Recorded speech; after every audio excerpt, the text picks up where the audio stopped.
Okay, so this is second day of our ACCA session, that is management accounting. It's a day 2. तो हमने कल first session में हमने process costing start किया था और कुछ होमवर्क दिए थे. So let's go through the homework questions first. Mr. Ajay gives you the following information: 10,000 units at the rate of 16. Material cost हुआ, additional material, wages and overhead. Normal loss 10% है जो आप 3 रुपए से स्क्रैप में बेच सकते हो और finish goods are 9,000 units. So you have to find out the cost of finished goods sent to the next process और cost per unit भी आप हमें बताइए. तो चलिए, ये प्रोसेस 1 अकाउंट बन गया. यहाँ पे हमने मटेरियल लिख दिया 10,000 kg at the rate of 16, 1,60,000. फिर वेजेस लिख दिए 20,000, sorry additional material 20,000, wages 80,000, overheads 36,000. फिर उन्होंने कहा कि ये जो 10,000 यूनिट्स का आपका इनपुट है उस पे 10% जनरली खराब हो जाता है, प्रोसेस लॉस. So 1,000 और हम उसको स्क्रैप में 3 रुपए से बेच देते हैं 3,000. अभी आपने 9,000 यूनिट्स बना लिए. अब सवाल है कि इसका वैल्यूएशन कैसे होगा. तो उसके लिए आपको एवरेज कॉस्ट निकालनी होगी. Net total cost divided by net good units. Total cost debit side की है 2,96,000 और स्क्रैप सेल करके आपने 3,000 वसूल किए. So 2,93,000 is your average cost divided by total input was 10,000, normal loss 1,000. So good units are 9,000 only. So 32.5556 is the average cost per unit. If we multiply it to your finished goods cost, 9,000 finished goods units into average cost, you will get the cost of 2,93,000. If you record it, your account must be tallied. Tallied means debit and credit total must be same, 2,96,000. If it is same, your answer is perfectly correct. Okay, अब देखते हैं एक और homework को question जो दिया था miss साक्षी. उन्होंने आपको इंफॉर्मेशन दिया कि 40,000 kg आप इनपुट दे रहे हो at the rate of 12, 35,000, 45,000 and 30,000 additional material wages and overheads है. 5% नॉर्मल लॉस है जो आप 5 रुपीज पर यूनिट से स्क्रैप में बेच सकते हो. 38,000 फिनिश गुड्स यूनिट्स है. तो मैंने डेबिट साइड में लिख दिया 40,000 इंटू 12, 4,80,000 का मटेरियल, ये additional material wages and overheads. 40,000 का 5% दैट इज 2,000 यूनिट्स जनरली खराब हो जाते हैं और वो 5 रुपीज से बेचे जाते हैं 10,000. अब उनका कहना है कि हमें ये बताइए कि हमारा फिनिश गुड्स का वैल्यू कितना है. इसके लिए एवरेज कॉस्ट निकाला. Net total cost that is 5,90,000 minus scrap value 10,000. So 5,80,000 divided by your good units 40,000 minus आपका नॉर्मल लॉस 2,000. सो 38,000 good units. So cost per unit comes 15.26315 per unit. अगर आप इसको मल्टीप्लाई करते हो 38,000 यूनिट्स से तो आपको मिल जाएगा 5,80,000. And once you record this, total of both debit and credit amount side is same. It means it is tallied, and you got full marks for this solution. Okay, so this is a new question. Miss Rutuja is there. उसने कहा कि sir 30,000 input है 15 rupees per unit से, बाकी additional material wages overhead 10% normal loss जो कि हम 4 रुपए से स्क्रैप सेल करते हैं. Finish goods 24,000. तो ठीक है, अभी अलग क्या है फिर इसमें, चलिए देखते हैं. अकाउंट में जाने के बाद पता चलेगा. पहले तो हम डेबिट साइड पे फोकस करते हैं. 30,000 into 15, 4,50,000, additional material 40,000, wages 24,000 and overhead 62,000. उन्होंने कहा 30,000 का 10%, 3,000 यूनिट्स लॉस हो जाते हैं और 4 रुपीज पर यूनिट से हम इसको बेच देते हैं. यहाँ तक तो सब ठीक है, लेकिन कुछ गड़बड़ है. क्या है गड़बड़? फिनिश गुड्स यूनिट्स 24,000 तो दे दिया. मैंने आपको कहा था कि आपको पहले कौन सा कॉलम क्लोज करना है, यूनिट्स का कि अमाउंट का, बताएंगे आप मुझे? Units. Exactly, you must close the units column first. So जब मैंने डेबिट की टोटल की तो इट इज 30,000. 30 में से 3 जाने के बाद एक्सपेक्टेड था कि 27,000 यूनिट्स बने, but you have only 24,000 units. Check it again. 30,000 का इनपुट था, आउट ऑफ विच 3,000 नॉर्मली खराब निकलते हैं, सो या खराब हो जाता है मटेरियल. सो 27,000 यूनिट्स होने चाहिए थे, but actual saleable units are 24,000. How many units are not available? कितने यूनिट्स गायब हो गए बताएंगे आप? या तो गायब हुए हैं या सेलेबल नहीं है. मैं नहीं कहूंगा गायब हुए हैं, वो है लेकिन वो सेलेबल नहीं है. कितने यूनिट्स का डिफरेंस है? देखिए आप कहोगे 3,000 माइनस 3,000 माइनस 24,000. सर 3,000 यूनिट्स गायब है, इसी को कहते हैं एबनॉर्मल लॉस. अनएक्सपेक्टेडली यूनिट्स गायब हो गए, abnormal loss.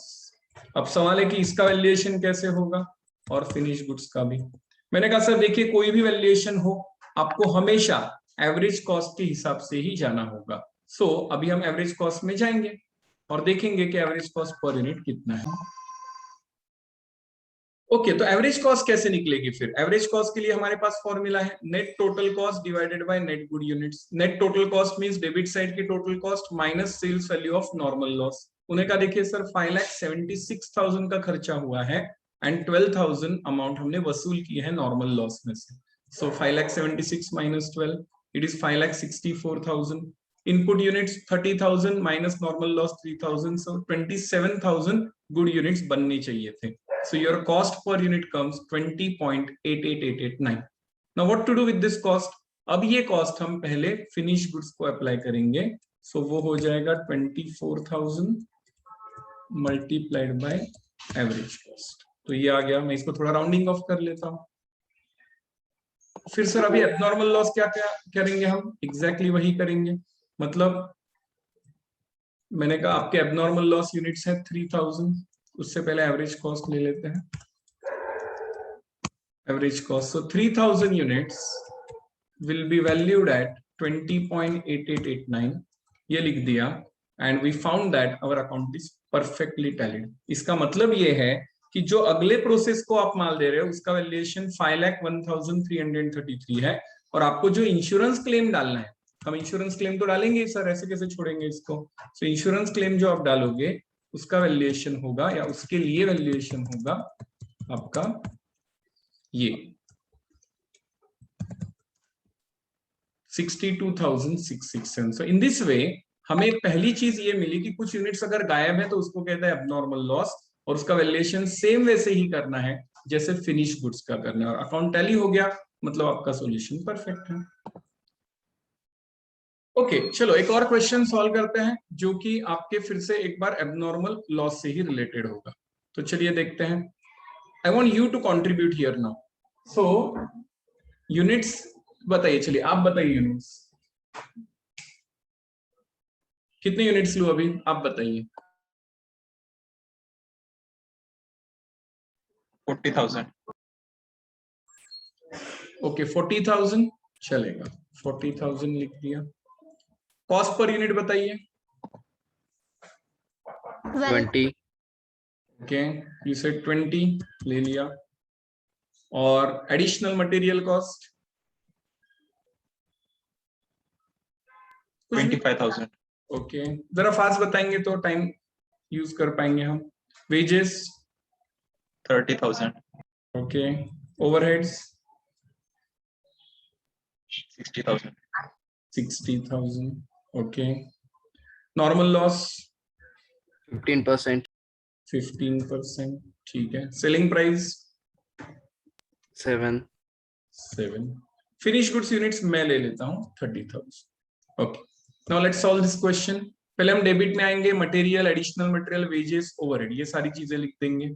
So material, additional material, wages and overheads लिख दिया। 40,000 इंटू 28 लाख। इसमें से 15% आपने ऐसा कहा कि सर हमें नॉर्मल लॉस होता है, तो 40,000 का 15% 6,000 गया विच यू सोल्ड एट 7, सो 42,000 वसूल हो गया। अब सवाल आता है कि हमारे पास फिनिश गुड्स यूनिट्स कितने हैं, तो वो लेते हैं। चलिए फिनिश गुड्स यूनिट्स है आपके पास 30,000, तो आपका सवाल आया कि सर बताइए अभी कितने यूनिट्स गायब है। तो मैंने कहा देखिए सिंपल है, 40,000 में से 6,000 गए, 34,000 रहने चाहिए थे। These are only 30,000 means 4,000 units आपके गायब है। आई रिपीट 40,000 माइनस 6,000 रहने चाहिए थे 34, लेकिन 30 ही है, सो 4,000 आर एबनॉर्मल लॉस यूनिट्स। अब इसका वैल्यूएशन करना पड़ेगा। मैंने कहा उसमें क्या है, एवरेज कॉस्ट निकालते हैं एज यूजुअल। डेबिट की total 9,15,000 minus 42,000 sales amount of normal loss. ये देखिए 9,15,000 minus 42 is 8,73,000 divided by good units 40,000 minus 6, हमेशा ये दो ही लेस करने हैं। So 40 minus 6 expected good units इसका मतलब है, तो 25.67 पर यूनिट खर्चा होना चाहिए। तो चलिए वही यहाँ पे लिख देते हैं। तो मैंने कहा 4,000 units, 4,000 units multiplied by average cost per unit is 25.67 और ये अमाउंट आ जाएगी आपकी this much amount, and here 25.67 multiplied by 30,000, so it comes this much, and 9,15,000. account is perfectly tallying. So what you have to do is you have to firstly close the units column, और वहां पे अगर आपको abnormal loss मिलता है फिर उसका valuation करने के लिए एवरेज कॉस्ट से एबनॉर्मल लॉस का और प्रोसेस 2 का वैल्यूएशन करो, आपका काम हो जाएगा। ओके तो चलिए ये वाला क्वेश्चन सॉल्व करते देखेंगे इसमें नया कुछ मिलता है क्या। Mister Ravi has given you the details. आपके इनपुट यूनिट्स थे 50,000, उसके बाद आपका 7 लाख का कॉस्ट हो गया, फिर additional material 26,000, wages 34,000, overhead 65,000। 10% normal loss बोला है आपने, तो 5,000 यूनिट्स जाएंगे एट द रेट ऑफ 4, 20,000 आपका कलेक्शन हो जाएगा। तो अभी सवाल है कि पहले हम कौन सा कॉलम क्लोज करें। आप बताएंगे मुझे कौन सा कॉलम पहले क्लोज करना चाहिए, यूनिट्स का कि अमाउंट का?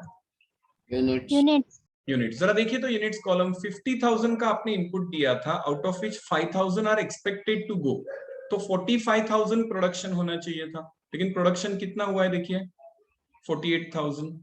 आई रिपीट, 50 में से अगर 5,000 जाते हैं, you are expecting that your output should have been 45,000।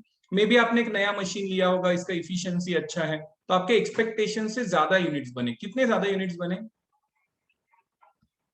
How many units are extra with you? Hello, 50 minus 5, 45,000 होनी चाहिए थे, 48,000 हुए। How many units are extra? 3,000. 3,000. 3,000. Exactly. So how will you calculate this now? Credit minus debit. 53 minus 50. 3,000 units extra है हमारे पास, इसको कहते हैं abnormal gain. Sir expectation से ज्यादा यूनिट्स बने, एक्स्ट्रा यूनिट्स। तो सर अभी इसका वैल्यूएशन कैसे करेंगे? कैसे करेंगे? वैसे ही करेंगे जैसे पहले किया था, मतलब just like your abnormal loss valuation. चलिए देखते हैं, पहले एवरेज कॉस्ट निकाल लेते हैं। एज यूजुअल डेबिट की टोटल कॉस्ट लीजिए, तो आपको ये डेबिट की टोटल कॉस्ट ऐसी लेनी होगी। I will show you.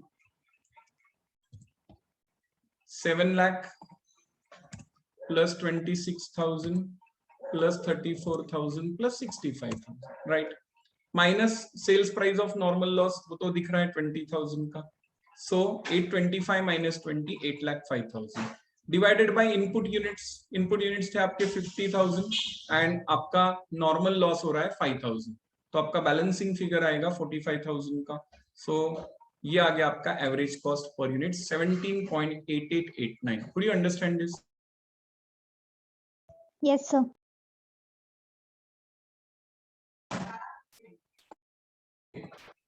So you got it, right? तो अभी 17.88889 से आपको मल्टीप्लाई करना होगा दोनों को। That means 3,000 units multiplied by 17.8889. So let's see how much it is. 3,000 into this. This is your average cost, right? And same way you have to make the calculation for your finished goods also. 48,000 multiplied by average cost. As you can see, the account is again tallied. Tallied means the total of debit and credit is perfectly the same. So we can say that our solution is perfect. So I repeat, पहले हमने क्या किया, सारा data लिख दिया, material, additional material, wages, overheads, फिर हमने normal loss ले लिया विद सेलिंग प्राइस, फिर हमने देखा तो यूनिट्स का जो कॉलम था वो हमने क्लोज किया, तो हमें पता चला कि अरे यूनिट्स तो ज्यादा बन रहे हैं, we are expecting 45 but actual production units are 48,000। तो अगर ये यूनिट ज्यादा है तो उसको कहते हैं एबनॉर्मल गेन, तो वो हमने डेबिट साइड में लिखा। उसके वैल्यूएशन के लिए फिर से वही किया, पहले एवरेज कॉस्ट निकाला, that is total cost minus sales value of normal loss units divided by input units minus only normal loss units। तो ये एवरेज कॉस्ट आया।